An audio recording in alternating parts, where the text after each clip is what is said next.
guys, my name is Stephanie King and welcome back to the channel where I talk about all sorts of books and things. So if you didn't know already, I am a pretty opinionated person. I mean, like, half the videos I made have been me complaining about something. What can I say? I'm just spreading the love. But today I figured I would tell you some of my bookish pet peeves. Starting off with number one, which I find so much online, is when people are recommending books and they're like being like, oh, it's so good, like the character arts, the descriptions, it's so good, you're gonna love it so much. And then it's just all smut.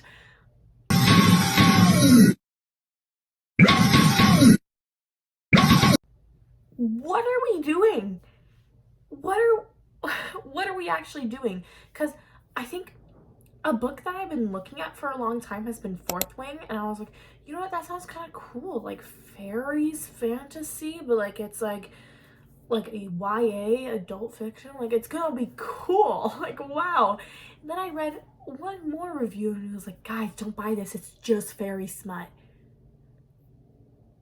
What are we doing? Like, I really hate when authors feel like they have to use smut in order to enhance a character's like character arc or relationship, because that's just not how you do things. Another one of my bookish pet peeves is just Christian novels. Coming from a Christian and loving reading, there are some books that like I try to stay away from. And you think like, oh, maybe you'll get a book from a Christian author and it will be perfecto. No, why are they all about the Amish?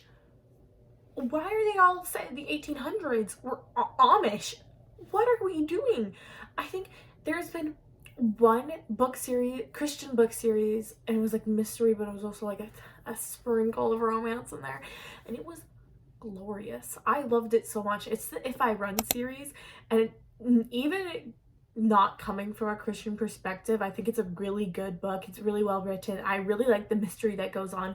It's basically just about this girl. She's accused for murdering her best friend, and it's kind of her running around trying to avoid being arrested, but on the way, like, she's like solving mysteries and like helping people, and it's so good. And it's like a dual point of view of like also this like traumatized like army soldier, I think he is, and he's like kind of trying to find her too, but he's like, I don't think she did something wrong. I think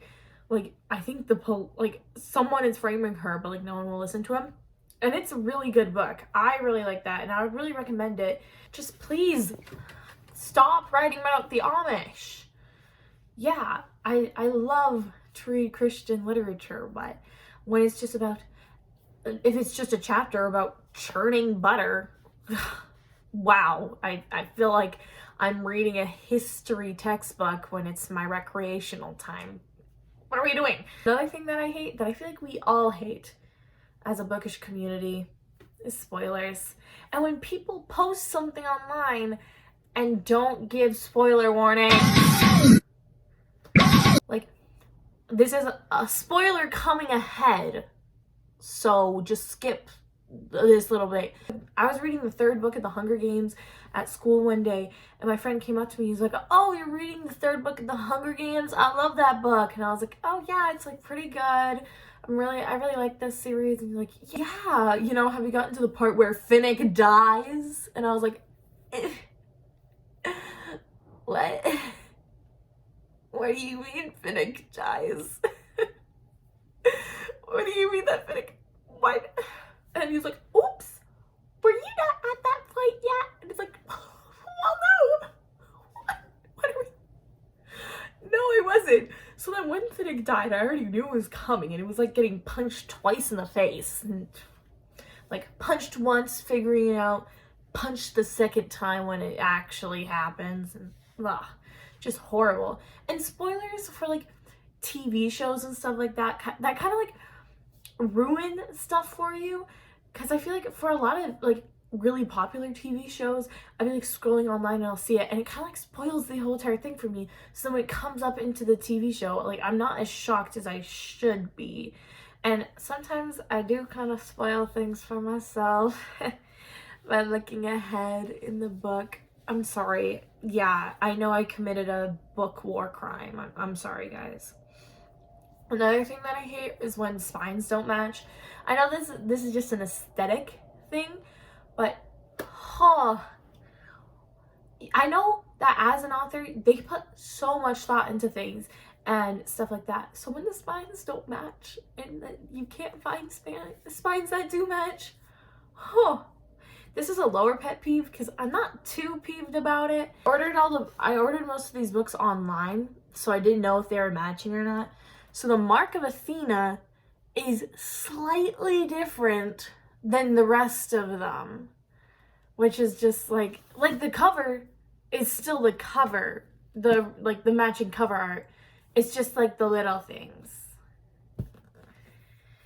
So that's just my fault. That's literally my fault, and there's no one else to blame but myself. Another thing that I've seen a lot of hate, that I haven't seen a lot of hate online about it, but I've seen it a lot in person, is like when you're reading comic books and people are like, you're a teenager and you're reading comic books, because of course the first thing that they think of is like Dogman and like Calvin and Hobbes.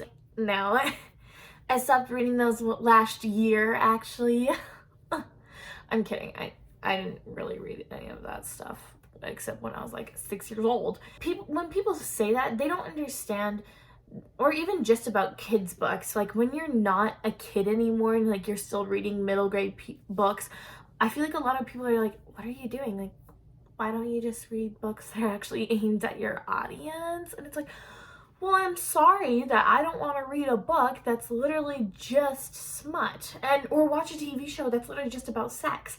Because although like there's a lot of TV shows that are aimed at my demographic that I do love, and like the Summer I Turned Pretty series, I've watched a couple episodes and I'll say it's not my favorite because I just don't like the storyline, but I think it's beautifully done. Or like The Office, that #1 TV show, mwah, it's a piece of art.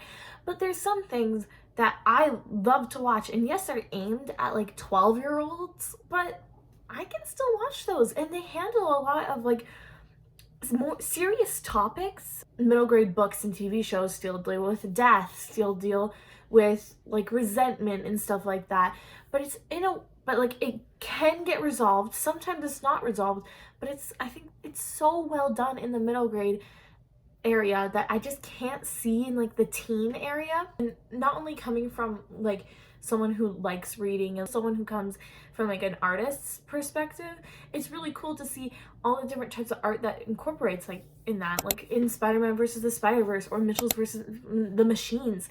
It's art that I'm watching right now, and you have to have a certain respect for that. Or even in comic books as well, you need to have a respect for the art that's happening and the story that's being told, because I feel like a lot of people forget that there are stories, and yes, they are aimed towards kids because there's less words and stuff like that, whatever, but I still think great things to read, and I really like them.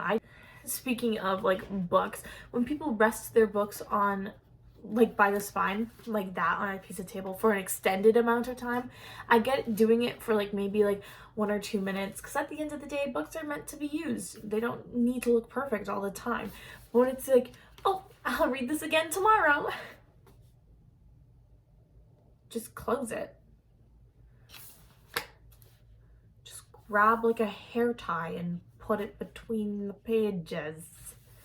Or like there was a really long time where I didn't use bookmarks, and I would just like annoy myself with trying to find where I was in the book, which is not like, use a bookmark, fam.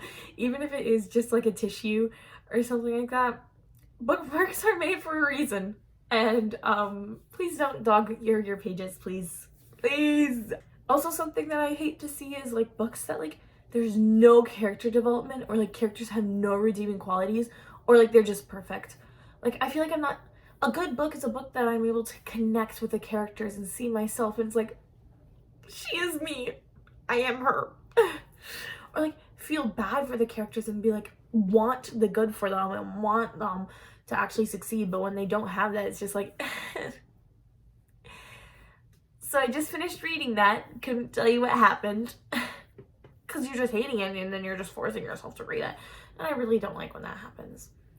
So anyways, those are only a couple of my bookish pet peeves, and if you would like to share them down below in the comments, I will be happy to read a lot of your bookish pet peeves.